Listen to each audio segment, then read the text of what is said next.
Mimi naitwa Mbawala Pili Mini, wengi wanapenda kuniita Mbawala Majeneza. Nilitaka nizungumze jambo moja, namna ya kuweza kumkatia mtu tamaa. Unajua, katika maisha kitu kikubwa ambacho utakiwa kufanya ni kumkatia mtu tamaa, kwa maana ya kwamba unaweza ukamuona mtu katika maisha akianza katika mahangaiko yake ya awali kabisa, na ukasema huyu mtu si lolote si chochote. La hasha, ndugu yangu, naomba nikwambie kwamba maisha ya mwanadamu ni mpango mzima wa Mungu. Kwa hiyo Mungu namna anavyopanga na ndivyo maisha ya mwanadamu yanavyokuwepo. Lakini zaidi sana katika maisha tunapaswa tutiane moyo, tuelekezane, tuelimishane, ili basi wote tuweze kufikia katika yale mema ambayo Mungu mwenyewe ametupangia au yanastahili kwetu. Ukweli ni kwamba katika haya maisha kuna mambo mengi sana. Mimi katika maisha yangu ni fundi seremala, lakini basi katika shughuli zangu za useremala baadaye nikaamua kuendeleza biashara zingine za kuuza majeneza, na ndipo wakaamua kuniita Mbawala Majeneza. Lakini katika hatua zangu za awali nikafanya kazi na nikaona kwamba si vema nikawa tu muuza majeneza peke yake. Nikaamua basi kujiunga na elimu ya sekondari, na mwishoni nilibahatika kumaliza degree ya kwanza ya ualimu. Mimi ni mwalimu by professional. Kwa hiyo lakini sikupenda kwenda kwenye ajira za kiserikali, na mwishoni nikaamua basi kutumia elimu niliyoipata kuendeleza maisha yangu ya kawaida ya kijasiriamali.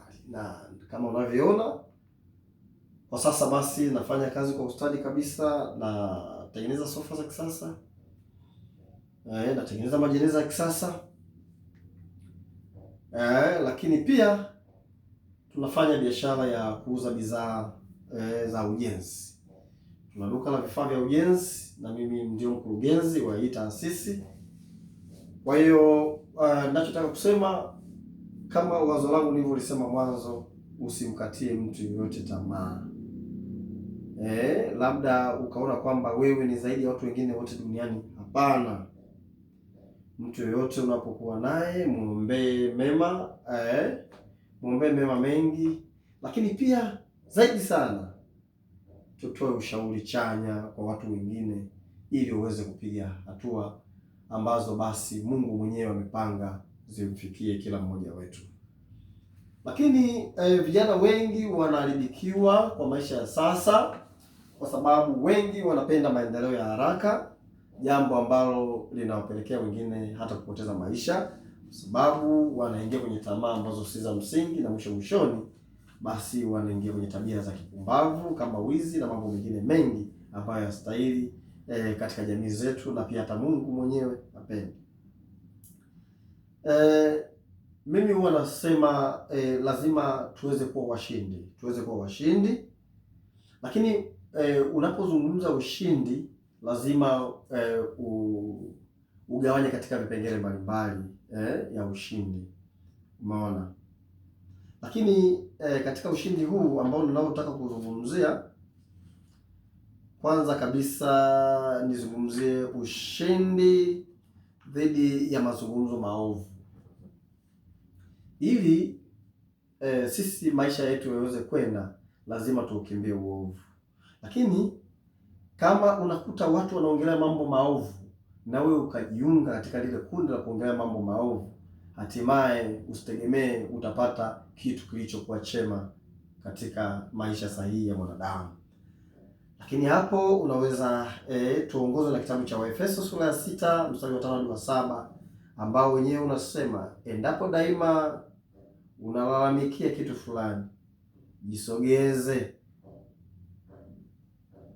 jizoeze kuzungumza maneno ya shukrani kila wakati unapojaribiwa. Unapoona watu wanazungumzia lawama, wanalalamika aidha labda maisha ni magumu, wewe toa neno la shukrani kwa Mungu. Mwambie Mungu, pamoja na yote ninayoyapitia, lakini najua wewe peke yako ndio msaada wangu, na kushukuru kwa mema yote makubwa unayoyatenda. Kwa hiyo maneno ya shukrani yatakupelekea wewe kuleta mafanikio katika maisha yako. Unaongeza jitihada, unaendelea kumshukuru Mungu. Unaongeza jitihada za kazi, unaendelea kumshukuru Mungu. Unaona? Lakini jambo lingine ushindi dhidi ya mahusiano maovu. Lazima ushinde dhidi ya mahusiano maovu. Unapoona kuna mtu anataka kujihusisha na wewe lakini kwa mahusiano maovu, hapo tengeneza ushindi. Hapo tuongozwe na kitabu cha pili cha Wakorinto sura ya 6 hadi 4, sura ya 6 hadi 4, lakini pia tunaweza kusoma kitabu cha Samueli 1 mstari wa 16, sura ya 16 mstari wa 7. Kitatuongoza vizuri. Tunashinda. Lakini tunapotengeneza ushindi huu, na Mungu wetu mwema anatubariki. Hatupaswi kuishi kwa hisia katika maisha yetu. Tukitaka kutengeneza ushindi, tunaweza. Mimi niseme na nitoe wito kwa vijana na jamii kwa ujumla, tuendelee kumwomba Mungu aendelee kuwa msaada kwetu na ili tuyafikie mema mengi. Mimi naamini peke yako wewe utaweza, na mimi peke yangu sitaweza, lakini tunaye Mungu ambaye ndiye mshindi, ambaye yeye anaweza kutupa mwanga, anaweza kutupa njia sahihi ya kuweza kufikia mwisho mwema. Tumsifu Yesu Kristo. Milele amina. Mungu atubariki sote na kila mmoja aendelee kuwa na baraka nyingi zinazotoka kwa Mungu. Asante sana. Nashukuru.